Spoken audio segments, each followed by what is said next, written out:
Walaupun pelanggaran itu terjadi di depan mata, sebenarnya itu adalah tugas bersama. Masyarakat pun berkesempatan untuk mengawasi sebenarnya. Awasi langsung gerak-gerik seluruh pelaku demokrasi di seluruh daerah masing-masing. Sonde, santai ngobrol demokrasi.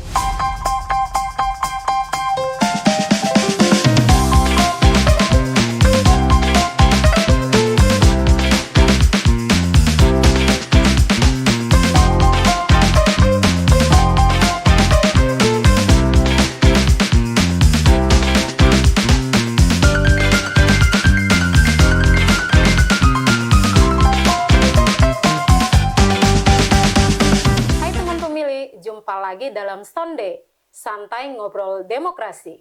Pada episode kali ini merupakan edisi spesial karena kita akan membahas peran strategis Badan Pengawas Pemilihan Umum Kabupaten Belu dalam pengawasan.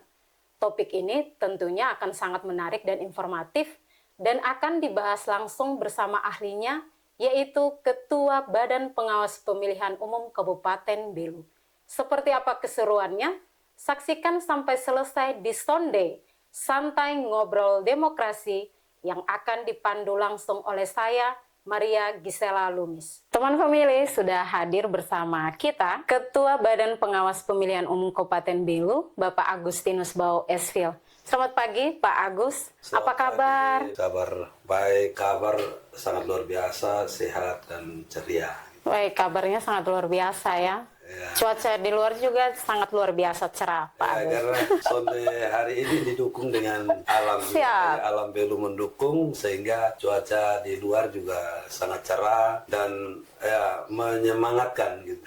Siap, Pak Agus, sebelum akhirnya kita membahas terkait dengan peran strategis Badan Pengawas Pemilihan Umum Kabupaten Belu dalam melakukan pengawasan, sebelumnya izin Pak Agus untuk menyapa dan memperkenalkan diri ke teman pemilih. Silakan Pak Agus. Baik, terima kasih untuk seluruh teman pemilih dalam podcast Sonde KPU Kabupaten Belu. Saya Agustinus Bau, Ketua Bawaslu Kabupaten Belu, ingin menyapa teman pemilih seluruhnya di mana saja berada yang mengikuti podcast ini. Kiranya teman pemilih di dalam acara podcast kali ini semuanya sehat walafiat seperti kami berdua pada pagi hari ini. Baik, terima kasih Pak Agus. Amin ya, kita doakan bersama. Pak Agus, kita ketahui bahwa tanggal 9 April kemarin, Badan Pengawas Pemilihan Umum Republik Indonesia baru saja merayakan ulang tahunnya yang ke-18 dengan tema Mengukuhkan Demokrasi. Pak Agus bisa menjelaskan makna dari tema tersebut? Baik, untuk teman pemilih dan juga kawan-kawan sekalian di KPU dan jajaran, tanggal 9 April Bawaslu Republik Indonesia merayakan ulang tahun ke-18 dan mengambil tema Mengukuhkan Demokrasi. Tema ini digagas oleh Bawaslu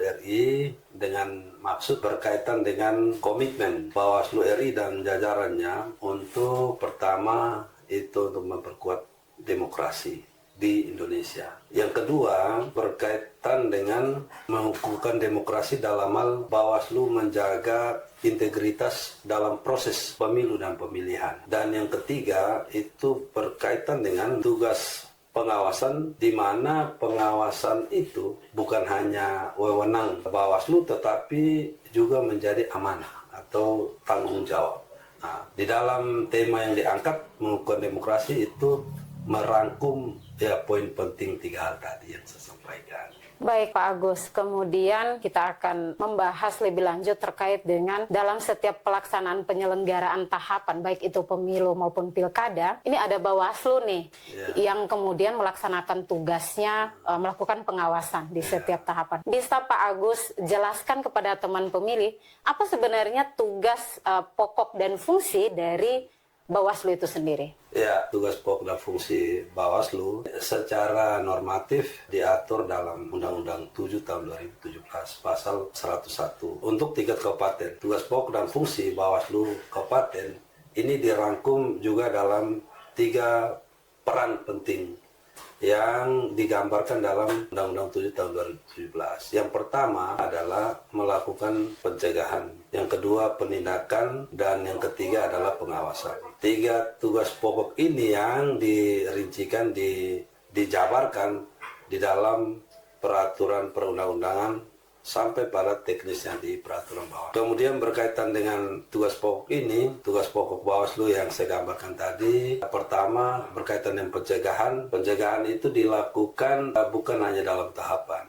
Jadi pencegahan itu harus dilaksanakan oleh Bawaslu jauh sebelum tahapan itu dimulai. Dan salah satu contohnya adalah saat ini di momen-momen non-tahapan. Non-tahapan, ya. Jadi yang dilakukan saat ini adalah fungsi pencegahan yang kita laksanakan.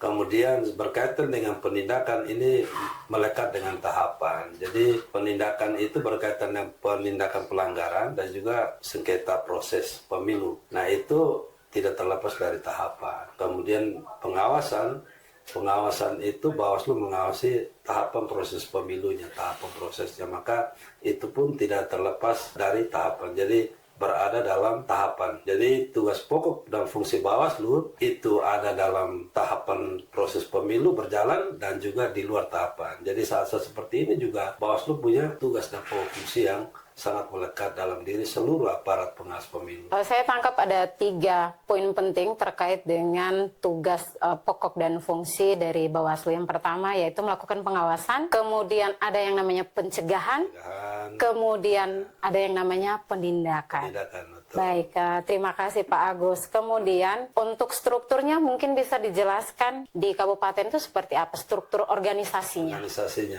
Ya, baik untuk teman-teman pemilih dan seluruh pengikut podcast Sonde KPU Kabupaten Belu hari ini, secara kelembagaan, secara organisatoris, Bawaslu punya struktur. Jadi Bawaslu tidak satu lembaga tunggal di kabupaten, tetapi didukung oleh struktur secara berjenjang.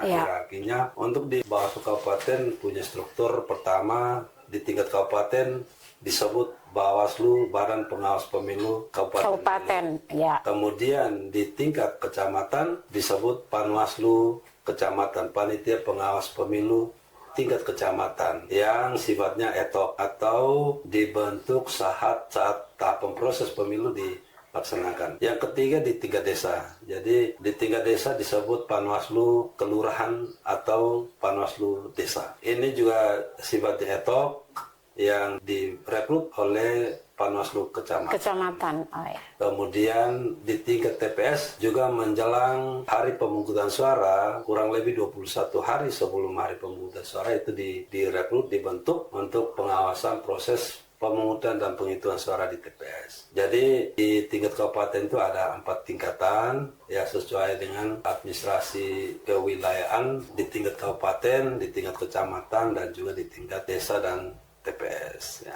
Jadi itu strukturnya yang ada di tingkat Kabupaten Belu gitu. Berarti memang strukturnya ini lengkap ya, dari tingkat kabupaten, kemudian di tingkat kecamatan ada yang namanya Panwaslu Kecamatan, kemudian di tingkat kelurahan desa ada juga pengawasnya, kemudian di tingkat TPS ada juga pengawasnya. Iya, betul sekali. Baik, Pak Agus, terkait dengan pengawasan, seperti apa sebenarnya mekanisme pengawasan yang dilakukan oleh Bawaslu dalam setiap penyelenggaraan pemilu maupun pilkada? Mungkin bisa diceritakan. Berkaitan dengan mekanisme pengawasan yang dilakukan oleh Bawaslu dan jajaran, itu dilakukan dalam beberapa tahap. Ya. Jadi seperti yang dijelaskan melekat dengan tupoksi yang tadi dijelaskan tadi dalam hal pencegahan, penindakan, dan pengawasan. Ya. Nah, dalam kaitan dengan pengawasan, ini fungsi penyelenggara pemilu, terutama fungsi pengawas pemilu yang dirangkum dengan kata frase pengawasan. Dalam pengawasan itu mencakup 3 hal tadi. Yang pertama, kita tidak hanya melakukan pengawasan, mengamati, menilai, dan juga membuat laporan tentang hasil pengawasan, tetapi sebenarnya pengawasan itu dilakukan dalam bentuk 3 poin penting tadi. Yang pertama, pencegahan. Itu perlu kita lakukan dengan cara melakukan identifikasi potensi pelanggaran yang ada, melakukan identifikasi potensi sengketa yang ada dalam seluruh tahapan. Nah, itu pun bagian dari pengawasan. Kemudian yang kedua berkaitan dengan penindakan. Penindakan itu bagian dari fungsi pengawasan yang dilakukan dalam bentuk menjalankan beberapa rangkaian atau prosedur penanganan pelanggaran. Jadi ada terima temuan atau terima laporan, kajian, kemudian ada klarifikasi, pengumpulan bukti, dan sampai pada tingkat rekomendasi dan juga putusan. Itu rangkaian bagian dari pengawasan tadi. Yang ketiga itu pengawasan itu sendiri, di mana Bawaslu Kabupaten Belu dan jajaran yang sudah diberikan wewenang untuk melakukan pengawasan terhadap tahapan, ketika tahapan itu berjalan, maka Bawaslu mengawasi berjalannya tahapan proses pemilu dan juga mengawasi keterlibatan para pihak yang terlibat di dalam seluruh proses pemilu itu. Entah itu menjadi pemilih, entah itu menjadi penyelenggara pemilu, atau menjadi peserta pemilu, itu diawasi oleh seluruh penyelenggara pemilu, terutama pengawas pemilu di seluruh jajarannya. Kira-kira begitu. Terima kasih untuk penjelasannya Pak Agus terkait dengan tugas Bawaslu dalam melakukan pengawasan terhadap pelaksanaan tahapan, baik itu pemilu maupun pilkada. Saya tangkap 2 poin di sana tadi terkait dengan adanya temuan, kemudian adanya laporan. Mungkin bisa dijelaskan apa itu temuan, kemudian apa itu laporan. Kemudian bagaimana dengan posisi masyarakat apabila misalnya mereka menemukan dalam proses pengawasan tahapan yang dilakukan oleh Bawaslu dan dalam dugaan pelanggaran ditemukan nih oleh masyarakat, apa yang dilakukan oleh masyarakat? Mungkin bisa dijelaskan Pak Agus. Iya, luar biasa Ibu host. Minta maaf Pak Agus, sebelum jawab mungkin dinikmati dulu kopinya. Ini saya sampai lupa ini untuk menegur nih teman pemilih. Terima kasih Ibu host, dan izin teman pemilih, ini kopi sonde. Maaf ini. Maaf karena lupa ini, aduh lupa sekali ini. Hitamnya hitam demokrasi. Siap, hitamnya. Karena memang kita tidak boleh ada warna di situ kan, Pak Agus. Iya, warna kita hanya boleh hitam atau putih. Jadi satu pilihan. Iya. Hitam, putih-putih. Tidak boleh abu-abu ya? Iya, tidak boleh abu-abu. Izin minum ya semuanya. Siap. Wow, sedap ya. Silakan Pak Agus. Ini luar biasa. Jadi dalam proses pengawasan yang dilakukan oleh Bawaslu terhadap tahapan pemilu maupun pemilihan selama ini, jadi memang berkaitan dengan peran masyarakat yang pertama, iya. Kita mengalami banyak kendala karena niat masyarakat untuk lapor, walaupun pelanggaran itu terjadi di depan mata atau dilakukan langsung oleh orang dekat atau mereka sendiri terlibat. Iya. Tapi sulit sekali untuk disampaikan ke Bawaslu. Ya, memang ada faktor misalnya ketakutan mereka ataukah karena perasaan dengan para pelaku dan lain sebagainya, dan banyak faktor yang membuat mereka jadi ragu, takut, bahkan tidak mau sih lapor. Mungkin juga mereka tidak mau sibukkan Bawaslu gitu. Iya ya. Biar sama Bawaslu santai-santai gitu. Iya. Memang masyarakat itu kita dorong selalu ketika melihat atau menemukan ada yang melakukan pelanggaran. Nah, pelanggaran ini kan banyak. Kalau dilakukan dan dilihat oleh masyarakat, kita sangat berharap untuk mereka laporkan kepada Bawaslu dan jajaran. Nanti mekanisme teknisnya akan ini ketika tahapan berjalan, teman-teman di tingkat kecamatan maupun di tingkat desa dan TPS kalau sudah dibentuk, kita akan sampaikan sosialisasikan teknisnya supaya masyarakat tahu dan terdorong untuk bisa laporkan ke Bawaslu dan jajaran. Kemudian mungkin juga karena ya masyarakat belum tersosialisasikan yang baik kepada masyarakat berkaitan dengan apa itu temuan, apa itu laporan. Jadi pada kesempatan ini ya sonde beri kita kesempatan untuk bisa ngobrol dengan teman pemilih berkaitan dengan laporan. Laporan itu artinya informasi dugaan pelanggaran yang dilaporkan oleh pelapor. Dalam hal ini warga masyarakat yang sudah berusia 17 tahun ke atas, kemudian yang menemukan adanya dugaan pelanggaran, kemudian disampaikan kepada Bawaslu. Bawaslu, ya. Kemudian kalau temuan artinya hasil pengawasan dari Bawaslu dan jajaran yang ditemukan ketika pada saat melaksanakan tugas pengawasan. Jadi temuan itu artinya hasil pengawasan yang memuat dugaan pelanggaran. Jadi pada saat kita lakukan pengawasan, ternyata di lapangan itu ditemukan oleh teman-teman di tingkat seluruh jajaran, ada pelanggaran. Ada pelanggaran, Maka itu dituangkan dalam laporan hasil pengawasan, kemudian dilakukan kajian untuk diproses sesuai dengan prosedur yang diatur dalam peraturan perundang-undangan. Begitu.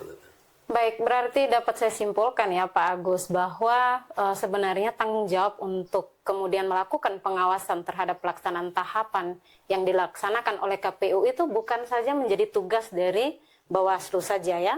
Sebenarnya itu adalah tugas bersama, masyarakat pun berkesempatan untuk kemudian mengawasi sebenarnya tahapan itu. Tetapi tadi sudah disampaikan juga oleh Pak Agus bahwa ternyata mungkin karena kurangnya sosialisasi yang kemudian dapat disampaikan kepada masyarakat untuk mereka tahu posisi mereka ketika pelaksanaan tahapan itu dilaksanakan. Mungkin seperti itu ya Pak Agus. Ya, betul sekali. Karena pengawasan itu sebenarnya melekat dalam diri seluruh warga masyarakat di Indonesia ini. Ya, sesungguhnya pengawasan itu sendiri ada dalam diri kita. Semua kita terdorong untuk melakukan pengawasan karena seluruh kita punya niat untuk mewujudkan demokrasi itu betul-betul berjalan sesuai dengan ketentuan secara jujur dan adil sebagaimana asas yang diatur dalam peraturan perundang-undangan. Cuma secara normatif pengawasan dilakukan oleh lembaga-lembaga itu, tapi tidak bisa terlepas dari partisipasi seluruh masyarakat. Ya, masyarakat pun pengawasan dalam hal mencegah, masyarakat pun berperan harus mencegah supaya jangan terjadi pelanggaran di wilayah masing-masing. Masyarakat juga punya peran untuk awasi langsung gerak-gerik seluruh pelaku demokrasi di seluruh daerah masing-masing. Ya, cuma mekanisme penindakan itu pun masyarakat punya peran untuk menyampaikan ya bagian dari penindakan. Jadi tindak orang yang melakukan pelanggaran, misalkan mereka laporkan ke Bawaslu atau jika misalkan berkaitan dengan politik uang, terima uangnya jangan coblos orangnya. Ini bagian dari penindakan. Ini slogannya Bawaslu atau bagaimana ini? Ya, itu terima uangnya, jangan coblos orangnya. Ini bagian dari ini seruan ya. Hukuman terhadap pelaku kejahatan. Karena dia sendiri mencederai yang namanya demokrasi. Ya. Kira-kira begitu. Ya baik Pak Agus. Artinya saya menangkap beberapa hal yang sudah disampaikan. Semoga teman pemilih pun menangkap ya apa yang disampaikan oleh Ketua Bawaslu Kabupaten Belu. Kemudian terhadap itu, terhadap persoalan-persoalan yang tadi sudah disampaikan, kendala maupun masalah, apa strategis Bawaslu? Baik, berkaitan dengan strategi untuk memperkuat fungsi pengawasan di internal Bawaslu, maka yang dilakukan yang pertama itu adalah memperkuat hukumnya. Jadi peraturan perundang-undangan yang mengatur tentang pengawasan ini perlu diatur secara tegas. Artinya norma-norma di dalam peraturan perundang-undangan itu tidak boleh multitafsir, tidak boleh kabur, tidak boleh ada celah untuk orang bisa ya memanfaatkan aturan untuk bisa kepentingan sendiri. Nah, ini perlu diperkuat hukumnya, yang dimana norma-norma harus demikian. Kemudian juga larangan harus tegas, sanksi-sanksi juga harus tegas dan dapat mencakup seluruh potensi pelanggaran. Ya, tidak boleh ada celah yang bisa digunakan, dimanfaatkan oleh orang dalam peraturan perundang-undangan untuk kepentingannya. Itu secara hukum. Yang kedua, itu secara organisatoris para aparat pengawas pemilu, dalam hal ini pengawas pemilu dan jajaran di seluruh tingkatan ini perlu diperkuat SDM. Jadi kalau personil-personil itu secara mental bagus, pengetahuannya bagus dan pengalamannya juga oke, ya tentu pengawasan akan lebih bagus, lebih maksimal dalam melakukan pengawasan di lapangan di seluruh jajaran. Nah, kemudian yang ketiga itu berkaitan dengan kita perlu memperkuat masyarakat dan budaya masyarakatnya ini. Nah, ini kita lakukan harus perkuat juga mereka agar pengawasan kita betul-betul maksimal, karena pengawasan itu tidak hanya menjadi tanggung jawab Bawaslu, tapi ya harus juga melibatkan, harus bersinergi dengan seluruh komponen masyarakat ya, sehingga betul-betul kuat. Kalau dilakukan sendiri oleh Bawaslu, ini satu lembaga tunggal tidak mungkin menjangkau seluruh wilayah di Belu penduduk yang begini banyak. Maka perlu perkuat masyarakatnya, diberi pemahaman, diberi kesadaran, diberikan pendidikan. Begitu mereka kuat, maka ya lembaga kita mungkin hanya berkoordinasi, kita hanya memberikan kesadaran, tapi yang melakukan pengawasan masyarakat. Kalau seluruhnya terlibat secara langsung melakukan pengawasan secara mandiri, wah belum tentu saja. Tentu saja pengawasan bagus, pelaksanaan proses tahapan pemilu juga akan lancar dan juga bisa sesuai dengan asas jujur dan adilnya gitu.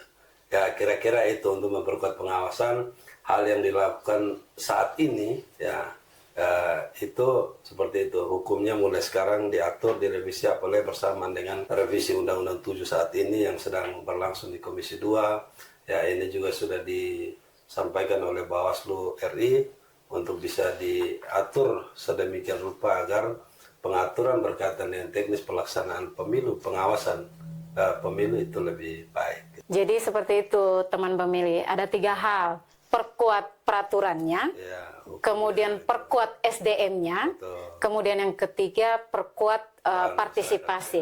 Artinya peran masyarakat untuk kemudian ikut berpartisipasi di dalam melakukan pengawasan. Seperti itu ya Pak Agus. Ya. Baik, sudah banyak yang dijelaskan Pak Agus. Ini saya ingin tahu, apakah punya pengalaman menarik? Ini 2 periode kan Pak Agus? Ya, betul. Sudah 10 tahun. Ya, Belum sampai ya Pak? belum ya. Ini tahun keberapa Pak? Tahun ke-7 ya. Tahun ke-7. Tentunya sudah punya banyak sekali pengalaman. Orang bilang makan garam. Ya, makan asam garam. Baik. Bisa diceritakan pengalamannya Pak Agus? Ya, jadi dalam pengawasan saya selama ini secara pribadi dalam lembaga Bawaslu ini memang ada banyak hal yang menarik ya, sangat menarik ya. Tapi yang paling menarik itu adalah bagi saya ketika saya berdiri seperti Tugu Monas, berdiri lurus tegak, Siap. tapi satu belu itu memandang dari sisi yang berbeda gitu. Ternyata ketegak lurusan kita itu dipandang secara tidak sama. Ternyata berbeda-beda. Ada Tergantung yang dari persepsi sisi ya. timur, Ya, tuh Ada tergantung. yang dari sisi barat lihat Monas itu kan. Nah, ternyata posisi kita juga ternyata dipandang seperti itu. Akhirnya saya berkesimpulan bahwa kebenaran yang ditegakkan seperti Tugu Monas itu dia berdiri sendiri dan biarkanlah menemukan kebenarannya sendiri gitu.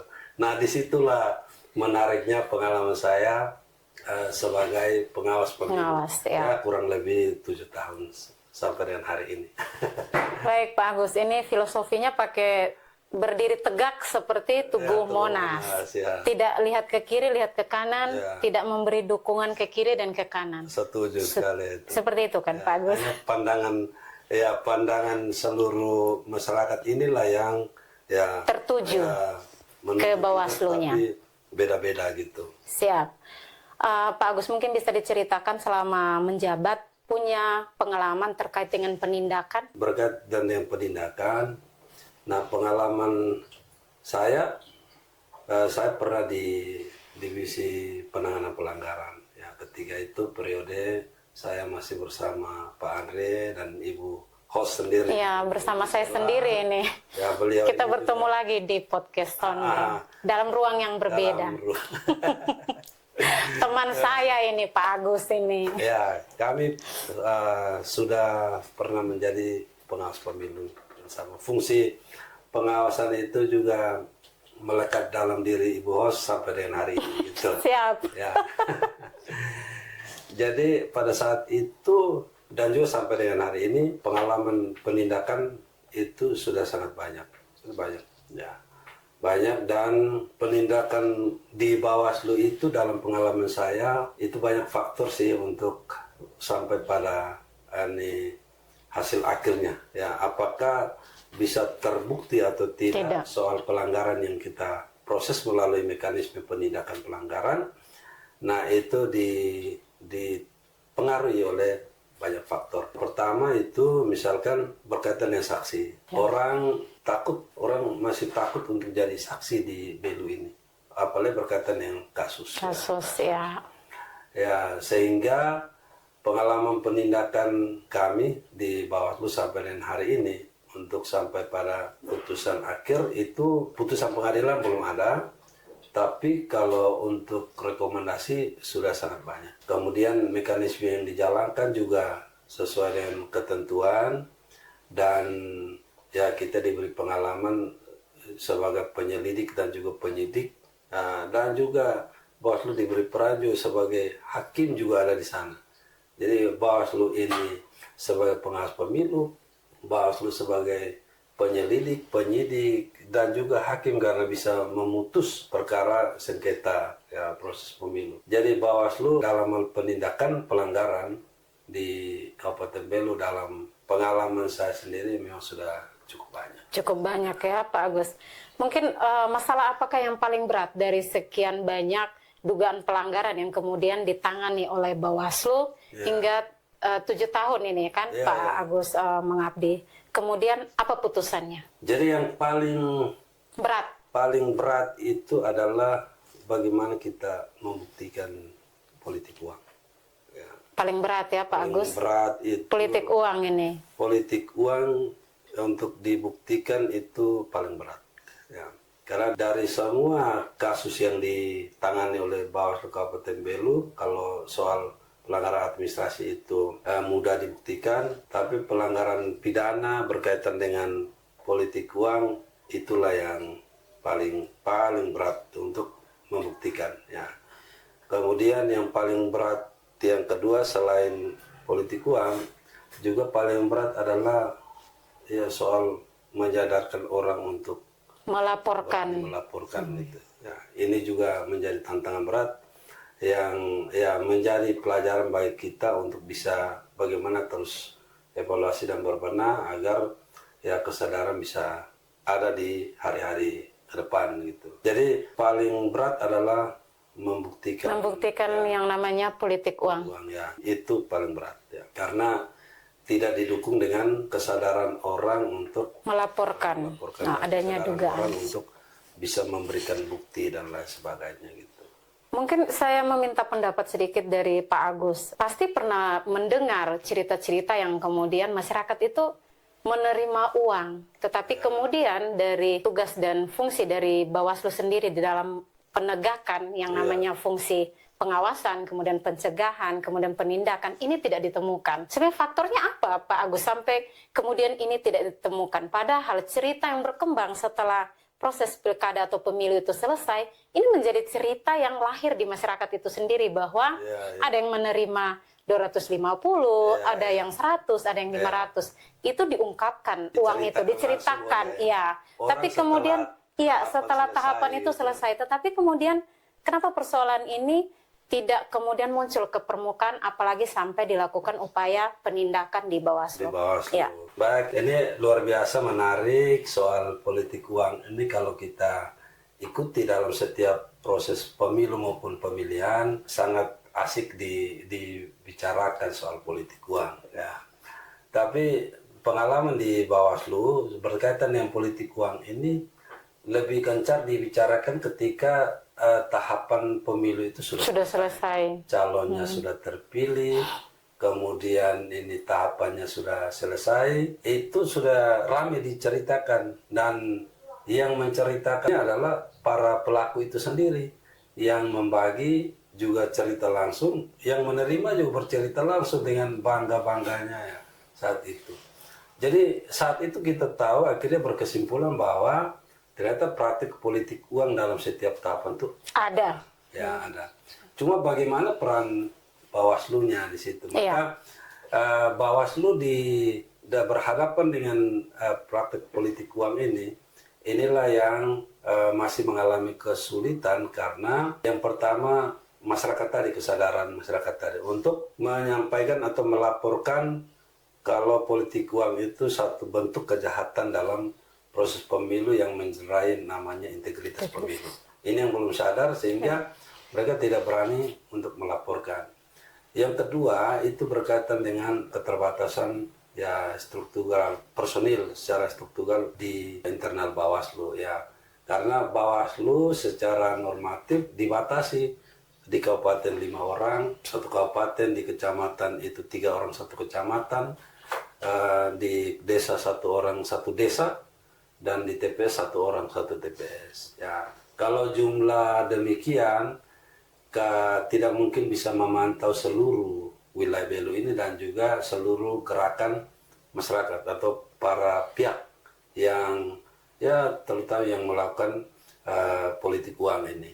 Apalagi politik uang itu tidak mungkin dilakukan secara terang-terang karena namanya kejahatan pasti mereka itu pintarlah cara melakukannya agar tidak ketahuan. Dan kalau tadi kita bilang Ada sanksinya, sanksi pidananya. ya, apalagi kalau ada sanksi pidananya dan hukumannya juga berat tidak karena kategori kejahatan. Jadi ya mereka sangat pintarlah dalam mencari celah bagaimana melakukan kejahatan. Karena keterbatasan itulah maka di Bawaslu Belu memang kesulitan untuk dapat Membuktikan. kemudian membuktikan adanya praktek politik uang di Kabupaten Belu. Memang kita bicara memang ini tapi ya agak sulit juga untuk soal membuktikan ya namanya politik uang ini. Karena sudah tentu ada karena ada di beberapa penelitian yang saya ikuti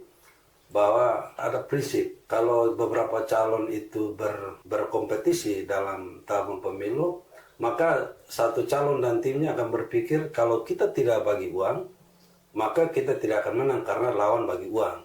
Jadi bersaing-sainglah di situ. Bersaing-sainglah di situ karena ketakutan akan bayangan bahwa kalau kita tidak bagi uang karena sudah membayang-bayang bahwa orang sebelah bagi uang. Kalau kita diam kita kalah. Akhirnya rame-rame lah untuk mulai ya menggunakan ya paling tidak barang atau uang untuk bisa mempengaruhi orang. Nah, ini juga jadi soal kita. Jadi ya demikian ya praktik kita di dalam seluruh proses pemilu atau pemilihan ini. Berarti saya dapat simpulkan dari yang Pak Agus jelaskan bahwa praktik politik uang ini sebenarnya ada dalam setiap pelaksanaan baik itu pemilu maupun pilkada ada di masyarakat kita. Iya betul, untuk saat ini kita ya dengar langsung dari para pelakunya, maka kita sudah bisa simpulkan demikian. Dan terhadap itu apa pesan Bapak kepada masyarakat terkait dengan praktik politik uang ini? Ya, berkaitan dengan praktik politik uang, terutama semangat kita untuk menciptakan pemilu atau pemilihan itu betul-betul berintegritas, betul-betul berjalan secara jujur dan adil, maka yang namanya praktik politik uang khususnya ini mesti kita lawan. Ya, mesti kita lawan. Maka kepada seluruh masyarakat, saya selaku Ketua Bawaslu Kabupaten Belu memesan untuk tidak berharap kepada Bawaslu bisa mengatasi atau mencegah atau menindak sendiri praktek politik uang, tapi seluruh masyarakat terutama pemilih saya sampaikan untuk kita bersama-sama, kita bergandengan tangan, kita bersinergi untuk lawan praktek politik uang dan jangan takut untuk melaporkan kepada Bawaslu Kabupaten Belu atau dan jajarannya. Ya, kira-kira demikian. Terima kasih Pak Ketua.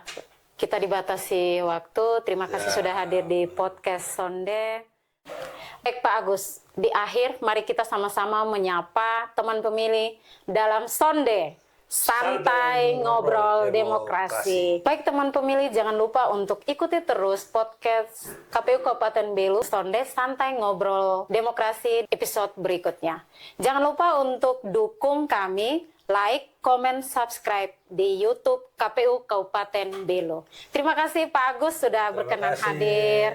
Tuhan memberkati dalam setiap tugasnya. Terima kasih. Sonde. Sonde. Sonde. Sonde. Sonde.